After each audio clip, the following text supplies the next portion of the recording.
Pastikan tonton sampai selesai karena di akhir video akan mendapatkan tips praktis saat trading emas. Oke, kita mulai pembahasannya. Baik Bapak, aku ada pertanyaan untuk Bapak nih.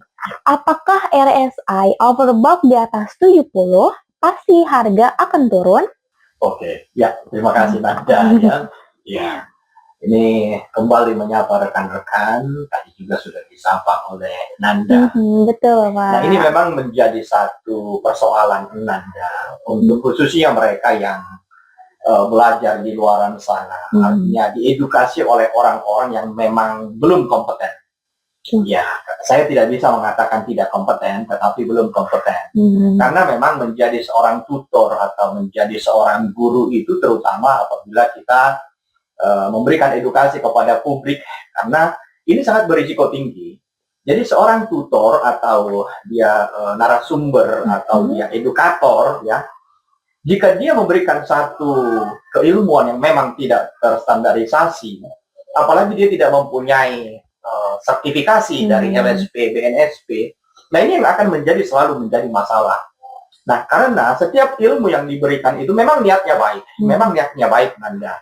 Tetapi itu belum memenuhi standar kompetensi.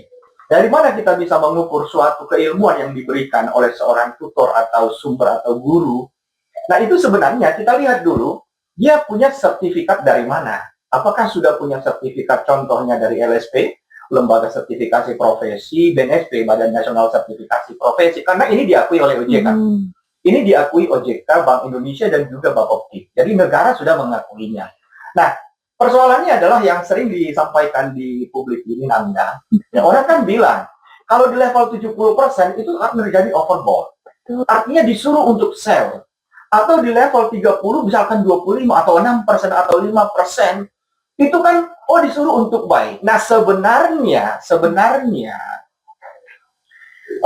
tidak sedemikian simpelnya Nanda. Artinya ketika harga sudah overbought, saatnya kita melakukan contohnya sell atau oversold, kita akan melakukan buy sesudahnya. Nah tidak seperti itu, karena pada prinsipnya ini kan RSI, Relative Strength Index ini kan ditemukan oleh Wells Wilder tahun 1978.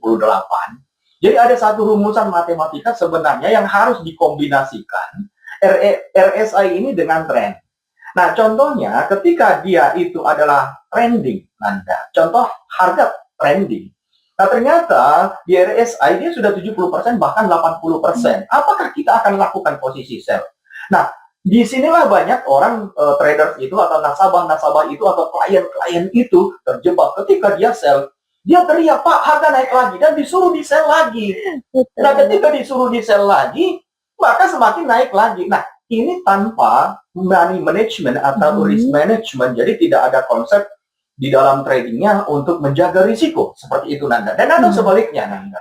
Nah, ketika ternyata trennya adalah downtrend, ketika dia downtrend, dan itu di RSI dia sudah menunjukkan angka 25% atau bahkan 20% atau bahkan 10% atau bahkan 5%, Nanda.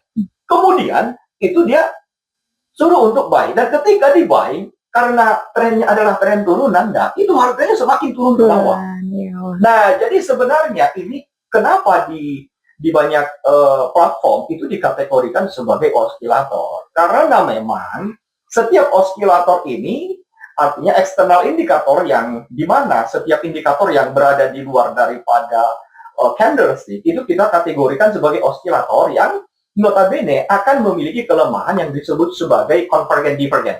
Convergent divergent ini adalah contohnya, Nanda, seperti yang sudah kita bahas tadi. Dia berasumsi bahwa harga itu akan naik. Ternyata oskilatornya naik, tetapi harga masih melanjutkan penurunan. Dan atau sebaliknya, oskilatornya sudah overbought, ternyata harga masih melanjutkan kenaikan. Kira-kira demikian. Betul. Itu penjelasan yang sangat-sangat cukup jelas ya Bapak ya. Lalu kedua Pak, kenapa sinyal RSI sering salah di market emas XAUUSD itu kenapa tuh Pak? Itu pertanyaan yang sangat bagus ya, Nanda. Sebenarnya banyak orang yang berasumsi itu salah, sehingga banyak orang yang meninggalkan, dia nggak mau menggunakan RSI atau dia menggunakan indikator lainnya.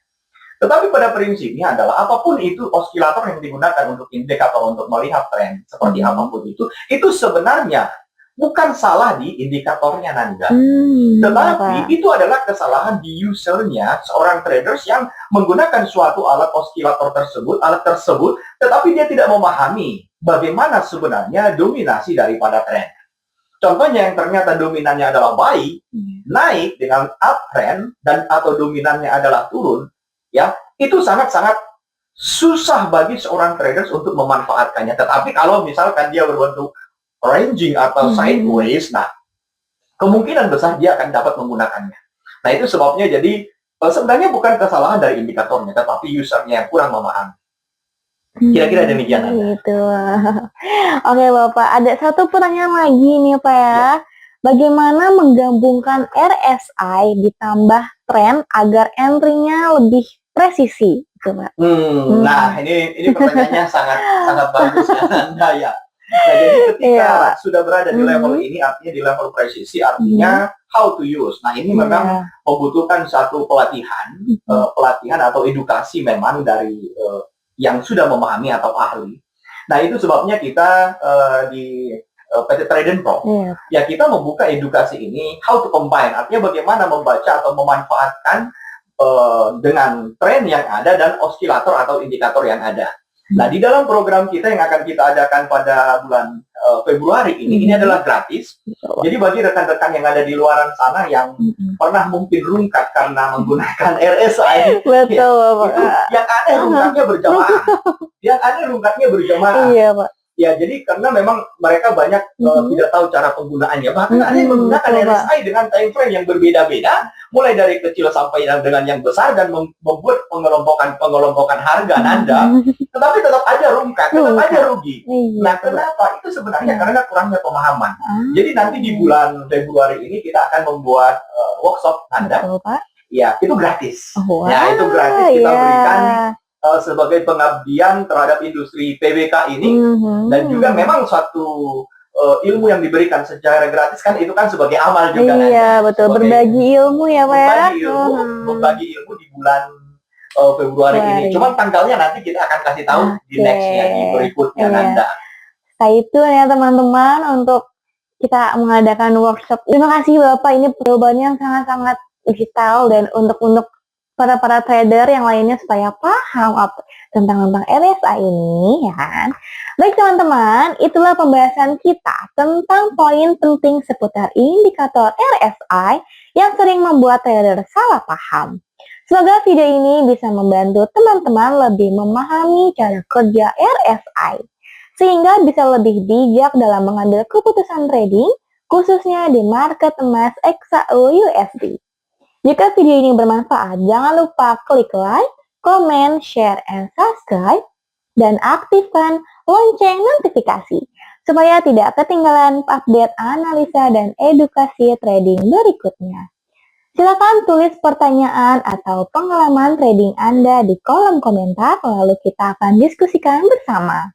Saya Anda Ramadhani, dan Bapak Matuli Tuasinambela. Sampai jumpa di video berikutnya.